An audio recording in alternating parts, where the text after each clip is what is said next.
हाँ जी दोस्तों, तो नागिन 6 का इतने दिनों से इंतजार था। फाइनली हमने पहला एपिसोड देख लिया, तो मैंने सोचा कि क्यों ना इसको रिव्यू किया जाए। अब इसको रिव्यू करने के पीछे भी काफी सारी वजह है। देखो, एक तो बड़ी वजह ये है कि एक्चुअली मेरा भी इंटरेस्ट आ जाता है जब भी कहीं सुपरनेचुरल पावर्स की बात होती है, या साईफाई थीम होती है, या फिर आप कह लीजिए कि किसी फैंटेसी वर्ल्ड की बात होती है। तो फैंटेसी वर्ल्ड में ना कहानियां कई किसी भी एक्सटेंट तक चली जाती हैं, तो कई बार देखकर वो बहुत अच्छा लगता है। और हमने देखा है कि हिंदुस्तान में इस तरीके की ऑडियंस ये बहुत ज्यादा होती है, और फैंटेसी देखना पसंद करते हैं, साईफाई मूवीज देखना पसंद करते हैं, सुपरनेचुरल कॉन्सेप्ट्स पसंद आते हैं लोगों को, बहुत बड़ी तादाद में फैंस हैं। जब इतने सारे लोग देख रहे हैं तो सोचा कि इसको रिव्यू करते हैं। दूसरा भाई, तेजस्वी प्रकाश, जो कि अभी हाल ही में बिग बॉस 15 में नजर आई थी, और इस वजह से भी नागिन 6 काफी सुर्खियों में रहा कि तेजस्वी प्रकाश जो है वो नागिन 6 में अब नजर आने वाली है। वो एकता कपूर की अगली नागिन होने वाली है। तो ये भी एक एक्साइटमेंट का लेवल अलग ही था भाई। तेजस्वी प्रकाश के आने से एक्सपीरियंस भी बढ़ने वाला है, और कहीं ना कहीं तेजस्वी प्रकाश की वजह से नागिन 6 को भी बहुत अच्छा खासा हाइप मिलता हुआ दिख रहा है। तो एक तेजस्वी प्रकाश भी रीजन है, क्योंकि इनको हमने बहुत डिकोड रिव्यू किया बिग बॉस में भी, और अब तेजस्वी प्रकाश को हम एक बिल्कुल डिफरेंट न्यू अवतार में देख रहे हैं। तो सोचा कि चलिए, बहुत सारी वजह है रिव्यू करने की, तो रिव्यू कर ही लेते हैं नागिन 6 को। तो चलिए जी, शुरुआत कर देते हैं नागिन 6 के रिव्यू की। कुछ बातें हैं जो कि आपको बताना बहुत जरूरी है, जैसे कि इस शो में जो अब एक कैरेक्टर इंट्रोड्यूस हुआ है वो है प्रोफेसर।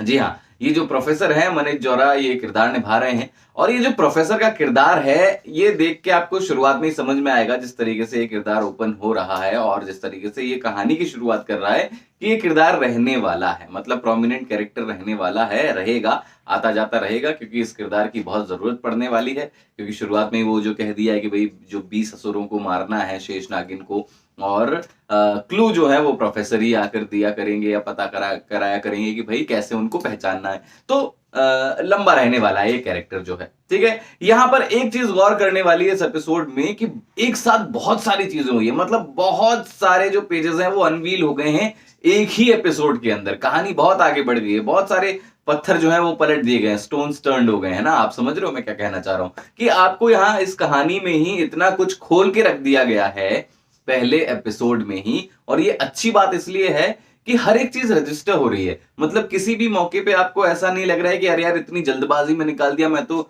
समझ ही नहीं पाया क्या हुआ या क्या नहीं हो रहा है। मतलब आपको एक एपिसोड सिर्फ अकेला देखने से लगेगा कि यार कितना सारा कुछ मैंने जान लिया इस नागिन 6 के बारे में। तो ये एक अच्छी, मतलब तारीफ वाली बात है मेकर्स की, कि जिस तरीके से उन्होंने इसको गढ़ा है, पूरी तैयारी के साथ ये पहला एपिसोड सामने आया है।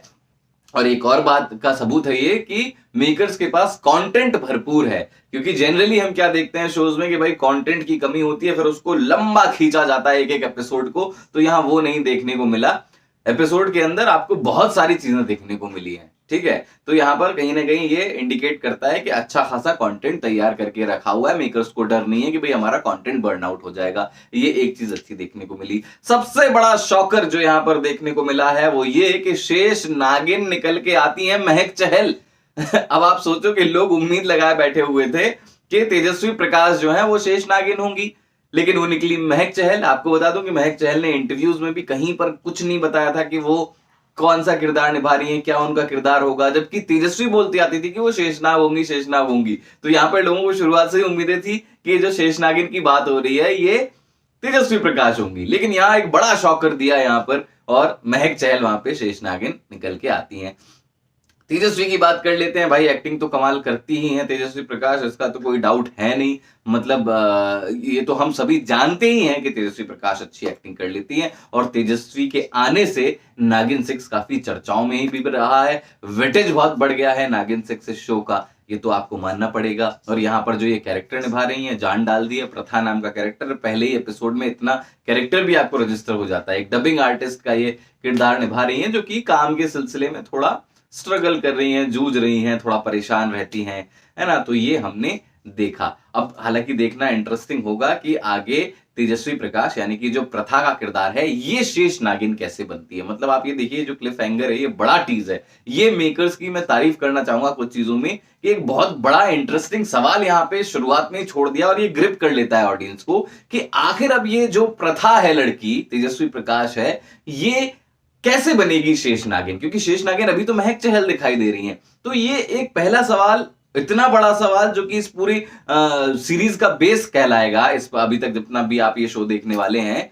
वो पहले ही एपिसोड में इतने बेहतरीन तरीके से खुल के सामने आया कि सबका इंटरेस्ट बिल्ड हो गया है कि भाई होने क्या वाला है। तो इसलिए बहुत ही ग्रिपिंग वे में ये पहला एपिसोड सामने पेश किया गया है और ग्रिपिंग तरीके से क्लिफ हैंगर पेश किया गया है। तो ये देखकर अच्छा लगा कि काफी मेहनत की गई है, मतलब सोच समझ के ये शो यहाँ पर बनाया जा रहा है। ये देखकर काफी अच्छा लगा। तो ये एक इंटरेस्टिंग सवाल है कि आखिर कैसे बनेगी प्रथा शेष नागिन। और उसके बाद एक और इंटरेस्टिंग सवाल इसी के पीछे पीछे चला आता है कि अगर प्रथा शेष नागिन बन जाएंगी तो फिर ये महक चहल का क्या होने वाला है, ये जो अभी शेष नागिन है इनका क्या होगा, ये भी देखना इंटरेस्टिंग हो जाएगा। तो ये दूसरा बड़ा इंटरेस्टिंग सवाल हो जाता है। यहाँ पर हमने सिम्बा का भी किरदार देख लिया, ऋषभ के का किरदार निभा रहे हैं सिम्बा, और देख के समझ में आ गया कि ऋषभ और प्रथा की कहानी आगे बढ़ने वाली है, यानी कि सिम्बा और तेजस्वी की कहानी आगे बढ़ने वाली है। ये एक तरीके से लीड होने वाले हैं, ये तो आपको देख के समझ में आ जाएगा। तो ये भी एक इंटरेस्टिंग एंगल यहां से शुरू हो गया है। देखो क्या होता है कि फिक्शन शोज में कुछ लिबर्टीज भी होती हैं जो मेकर्स उठाते हैं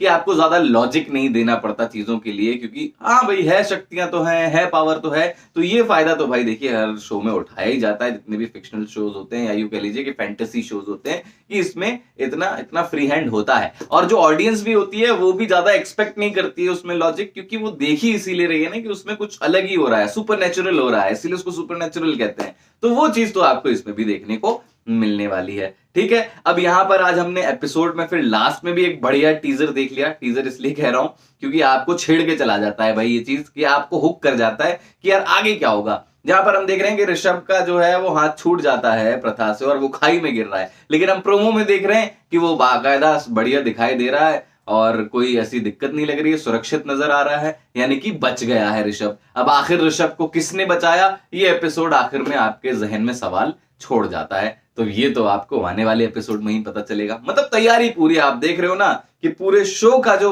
हुक था वो भी आपको इस पहले एपिसोड में दे दिया गया और अगले एपिसोड के लिए हुक भी आपको दे दिया गया कि भाई आखिर ऋषभ का क्या हुआ, ऋषभ को कैसे बचाया गया, किसने बचाया, बड़ा सवाल है। खर्चा बहुत हुआ है भाई, वीएफएक्स आपको अच्छे देखने को मिलने वाले हैं, 130 करोड़ का बजट बताया जा रहा है। तो भाई ये पहला एपिसोड तो काफी दमदार लगा। आपका क्या रिएक्शन है कमेंट सेक्शन में बताइएगा। अभी के लिए इतना ही, देखते रहिए बॉलीवुड स्पाई।